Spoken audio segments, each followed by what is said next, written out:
I do a lot of traveling for work, guys. Yeah, a lot of you know that because I'm semi-regular on the Friday call when I'm not traveling for work. I got to put it in perspective because this presentation, I put it all together. Hey, it looks fun. It looks like, yeah, this guy's got it together. So I got to go back to 2 years ago when I started with Mitch. It'll actually be it'll be 2 years here in 2 weeks.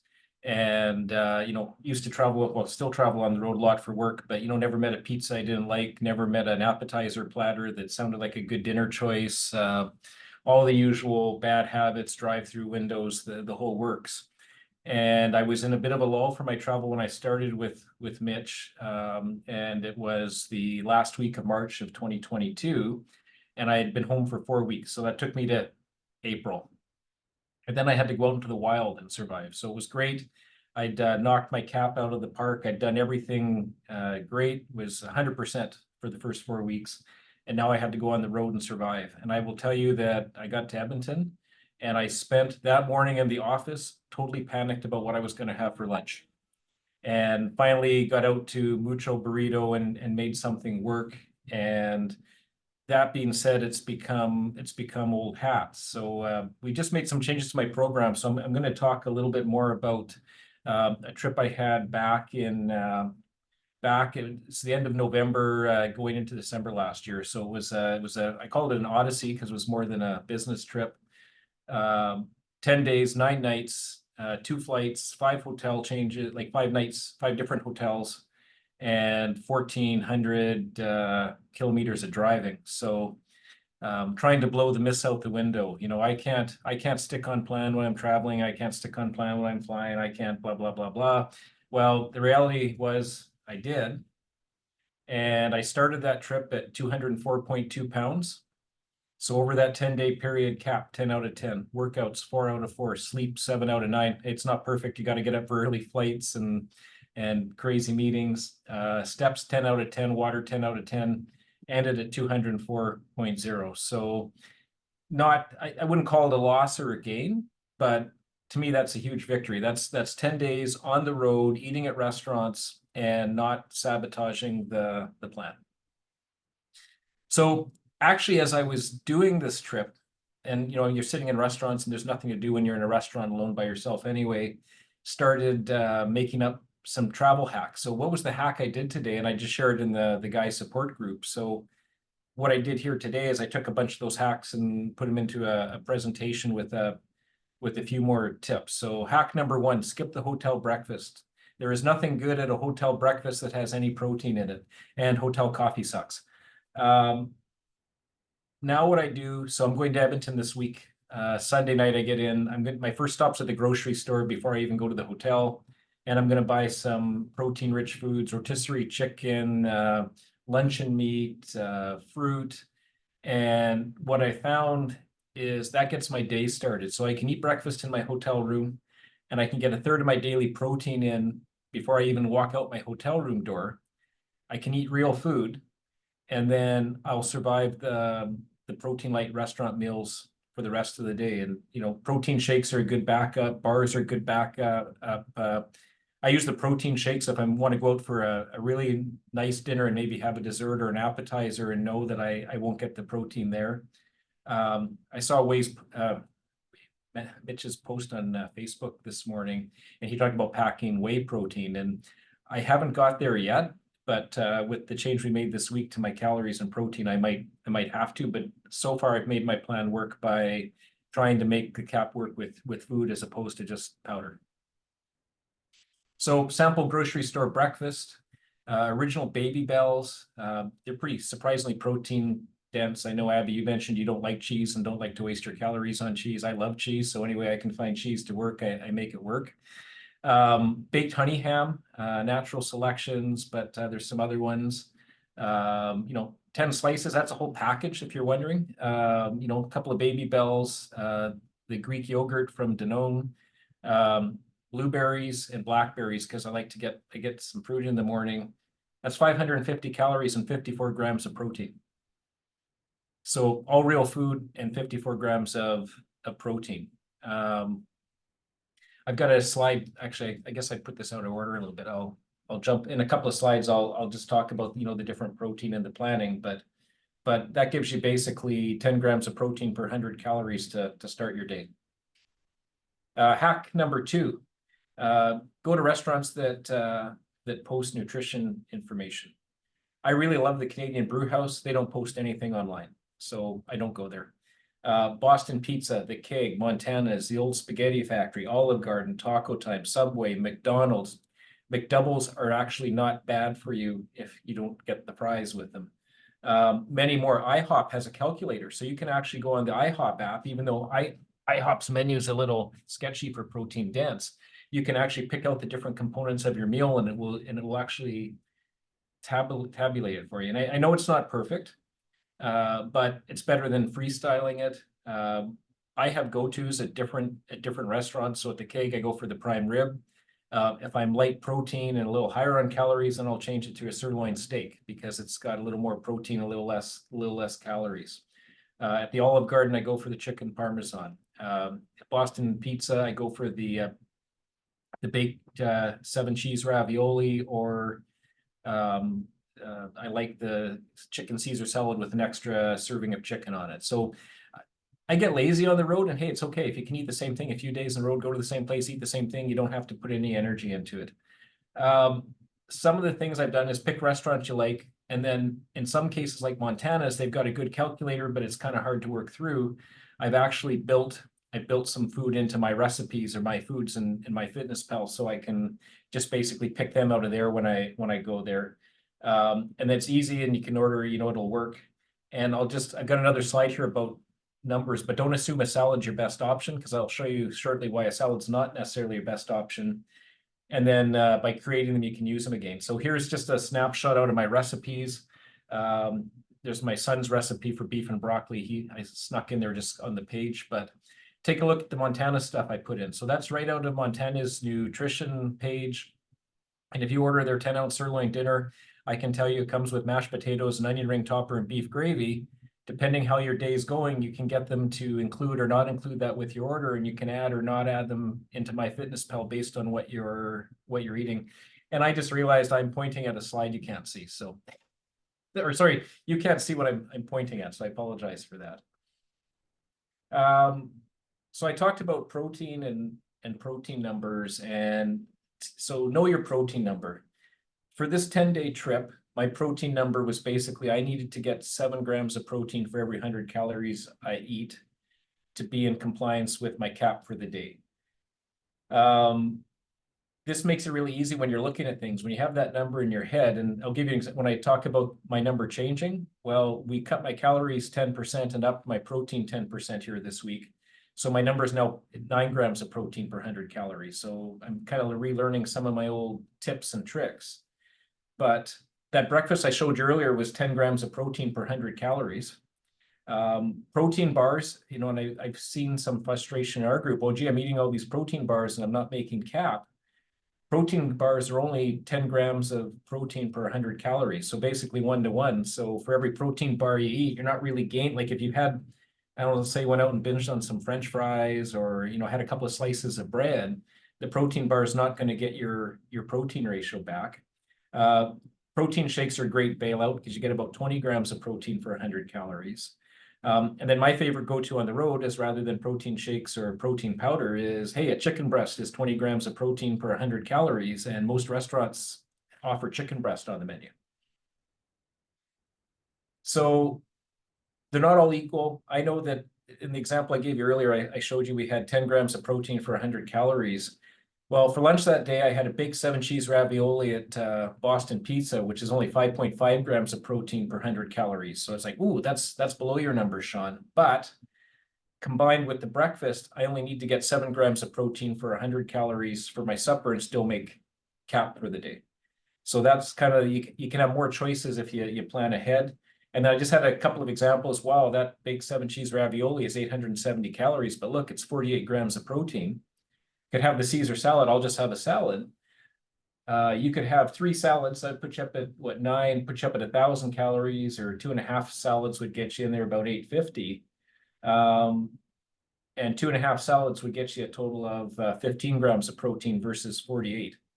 So that's why the research is worth it, guys, because it may seem healthy because it's a salad, but we're looking to get protein density up. Okay, buy groceries that travel well. So as part of this odyssey, I'm on the road at 6 in the morning. I have all day meetings. Now it's 3 o'clock in the afternoon. It's not supper time. I haven't had lunch. I'm starving, and there's a McDonald's drive-through across the street.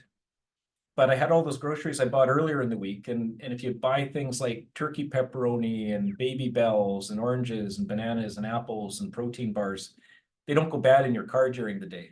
So what I did on this day is, instead of like heading straight for the drive-through window and having a McDouble and then having a crappy supper, I went and I dug into my Baby Bells, my turkey pepperonis, my mandarin oranges, 434 calories, 39 grams of protein. And because I'd already had that good breakfast in my hotel room, I had chicken parmesan for supper that night. Good so far. I should be asking if anyone's got any questions, or just keep flying. Okay, got the thumbs up. Okay, so hack number 5, no published nutrition. So as a rule, if I can choose, I don't go to restaurants that don't publish the nutrition.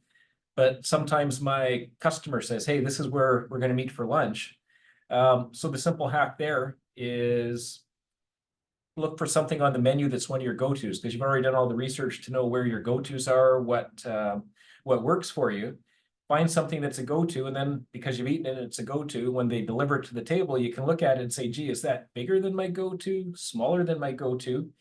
And then plug in your go-to and then adjust it. Like maybe it's a 0.8 or a 0.9 serving, or a 1.1 or a 1.2 serving. But it's not perfect. It's kind of guessing, but it's not guessing, but it's way better than saying, oh, well, I can't track today. I'm just going to blow it up and I'll figure it out again tomorrow. Okay, so I talked about this hack already. Grilled chicken breast. Grilled chicken breast is your friend. You can always get it. It's real food. It's very satiating. There's lots in MFP to check from, even from some of the restaurants that have the nutrition information. If you want to know how big the chicken breast is, the server can always go back to the kitchen and find out for you. And the one comment, I ordered a chicken breast with my steak dinner one night, and who cares if they look weird at you, right? You're on a mission. The one thing, I meant to mention when I mentioned the restaurants, is there's a lot of stuff in MyFitnessPal, and you've probably all noticed there's a lot of stuff that's not accurate, or hey, you can have a piece of something or a serving of something without a clue to how big it is.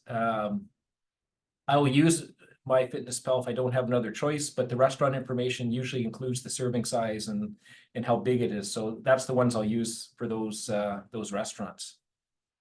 Okay, hack number 7, Subway salad. And I'm not talking about a Subway rice bowl because it's full of rice. I learned that Subway will make any 6-inch sub as a salad. And Subway has excellent nutrition information posted online. So I built an order for me, which is a chicken teriyaki salad with double chicken, tomatoes, lettuce, cucumbers, green peppers, sweet onion sauce, which is the low-fat dressing option at Subway, and shredded cheese. And you see on the left there, 415 calories, 36 grams of protein. Not bad for an eat-out meal. Let's say I didn't do as good with my hotel breakfast that day, or I know supper is going to be a challenge. I take that salad at 415 calories with double meat, and I add triple meat to it. So you see the middle box there. There's one more serving of chicken. Again, I just built this in my recipes off of the Subway site. And now we're up to 517 calories and 52 grams of protein. And then my last thing that I learned on this journey I've been on here for the last 2 years is cookies are not your friend. They're small and they're delicious and they're 200-calorie bombs. So if you really want to have something with your salad, take a look here. A bowl of soup is 150 calories and 9 grams of protein. So walking, that's actually a hack. So on one of these days I was telling about, and I'm driving all day, and now I get to my hotel. It's 7 o'clock at night. I'm tired. I haven't had supper. I want to eat. I want to go to bed. And I've got 4,000 steps in. So do I blow up my meal for the day? Do I blow up my steps for the day? Do I blow both up? So I Google restaurants near me and I look for one a mile away. And why a mile? Because a mile is 2,000 steps there and 2,000 steps back. Preferably if you can within the mile, it's a restaurant that posts nutrition information. walk to the restaurant, eat dinner, walk back. And let's face it, we we're just going to watch TV in the hotel room anyway. And actually get back to the hotel, you feel you're full, you're sated, you're refreshed, and you're ready for bed. So you can bail out both the walking and the steps, or sorry, the steps and the cap just by walking out for dinner. Now I had a Hack 9. I didn't include it because it was kind of unorthodox, but I'll share it. It was a day I was in Calgary as part of this trip, going to have dinner with my brother and his kids. And we went to Thin McCool's, which is a great restaurant, but has nothing that's got any sort of protein in it. I planned for the day I was going to have dessert. I was going to have a nice dinner. I get there and there's nothing. So I picked the most protein friendly meal I could find there, and then got back to my hotel room and then walked down to Swiss Chalet and ordered a half chicken. So I call that the half chicken hack. And they said, would you like anything with that? And I felt like I was in the Blues Brothers movie. No, ma'am, just a half chicken. And the half chicken saved my day, but I'd really been looking forward to dessert that day. So it was a bit of a bummer that I didn't get my dessert.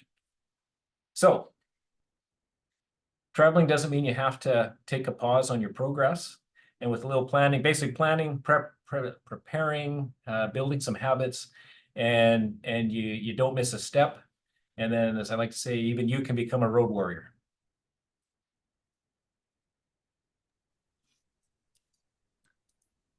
Love it. You can, yeah, there you go. You can stop share. Sean, that was amazing. That was fantastic. Yeah, I'm gonna tell Mitch to make sure that we have that as a training that we can send to everybody who has an issue with travel, because you nailed it. there's probably some other more obscure hacks, but that was that's what's worked. And I guess it's like anything else. If you take it as a challenge and it's like a contest to beat it, then it's kind of fun. And if you just say, "Oh, I'm not going to make it," it probably wouldn't work too well. But I just traveled too much for work that I couldn't achieve the goals I want to achieve here in the program if I just blew it up every time I went away. Like I'm on the road at least a week a month. Right. Or yeah, or you can say how hard it is to stay on track, and you can make that excuse, or you can find a way. And you're living proof that, and you travel more, I don't know, I think we have a lot of members that do travel, but you're by far one of the members that travels the most. And how many pounds have you lost? 120. Okay. Traveling at least minimum 1 week a month, and making it work. And I think every time you traveled, you probably had, a learning experience of what works, what doesn't, and you figure it out along the way. Because I promise you can figure out anything you want, and you can make anything work as long as you want to. And full disclosure, there's a Polish restaurant in Port Moody, BC that makes delicious home cooked food. And I've blown my cap every night I've eaten there because I go there once a year. Once a year. Once a year he blows his cap. Gee, it's gonna be Boston pizza or that homemade schnitzel tonight. Right. So yeah, I think this, I mean, a great training, and a lot of those tips can also be applied to vacations, which maybe a little bit differently, but I think a lot of those hacks can and do apply if you're going on a vacation, or even a fun trip. But this is absolutely geared towards, say, weekends away, or work travel. Just planning ahead really is really the key. And thing that I got from the presentation is like, you have to be your own advocate and figure it out, because I know I get a lot of clients that are, oh, well, I didn't track because I didn't know what it was. I had to sit in these meetings, and, oh, I'm not controlling the food.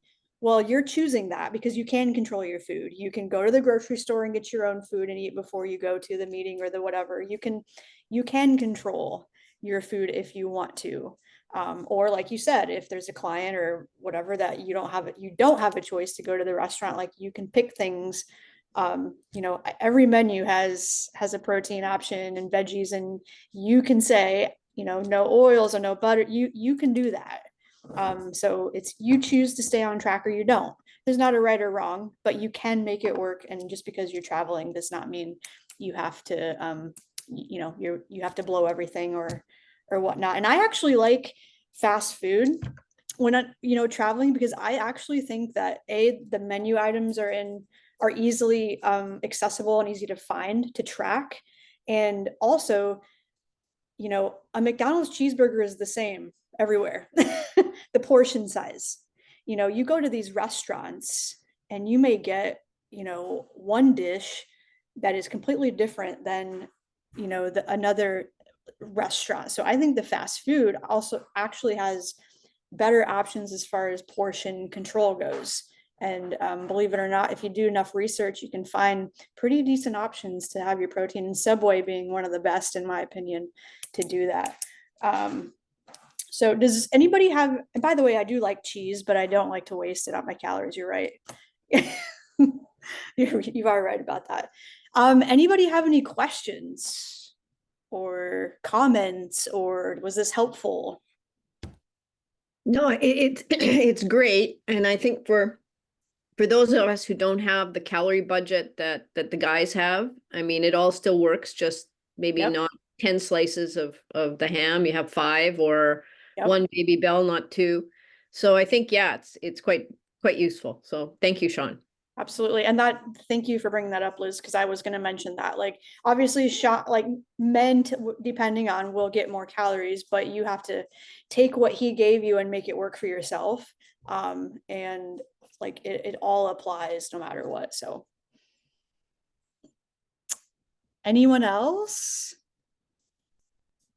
Can you Thanks, hear me? Sean. Oh. Okay, Go go, ahead. Diane.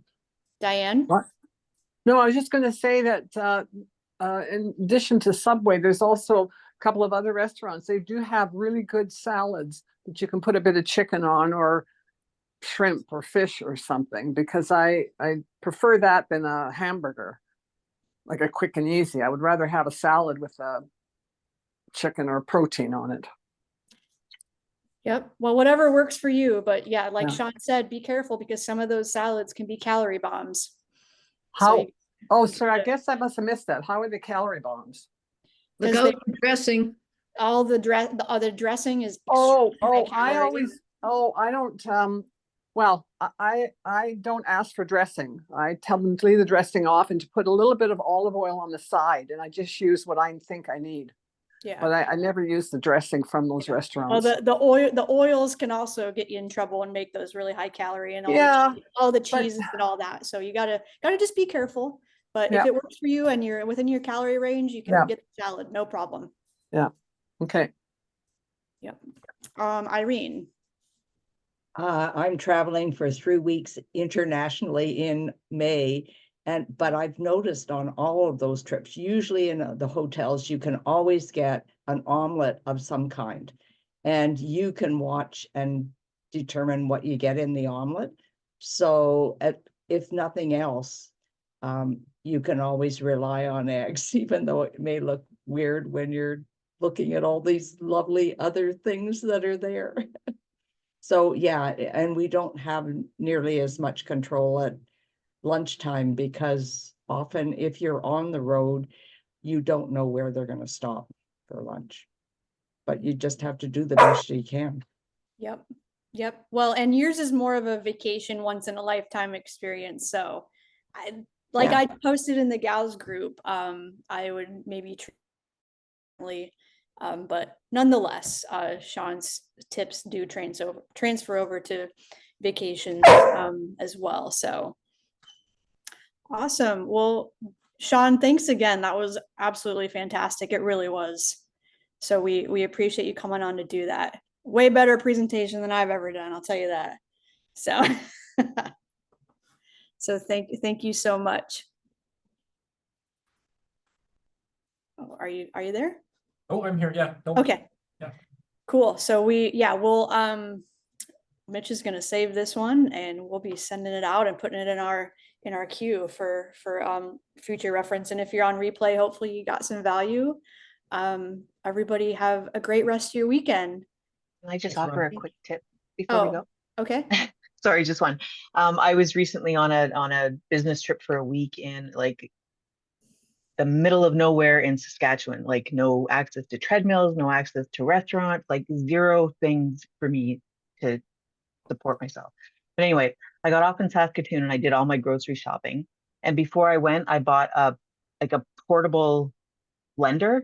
I don't know if anybody's ever seen these things, but you charge them and you like they don't have to plug in. They're travel friendly. And I packed protein powder and bought like the fruit and the spinach and all that kind of stuff. And I had a smoothie every morning that was just kind of power packed with more protein than I would normally eat at home in the mornings. But it's a little ninja. If you're traveling, it's like the perfect thing. You just charge it every morning or like every night before you go to bed, and you have a blender that's ready to work for you in the morning. So anyway, I just wanted to share Nice. that because it was No, awesome. Thank you, Kelly. Yeah, you figured Yeah. it out, made it work, right? Middle of nowhere. Cost me a bit of money, but you know, it worked. Well, it's something you can use, it's an investment. It's awesome. Yeah. Investment. Bye, Awesome. everybody. All right, we'll see you all. Have a great week. Reach out to us if you need, and we'll chat soon. Bye-bye.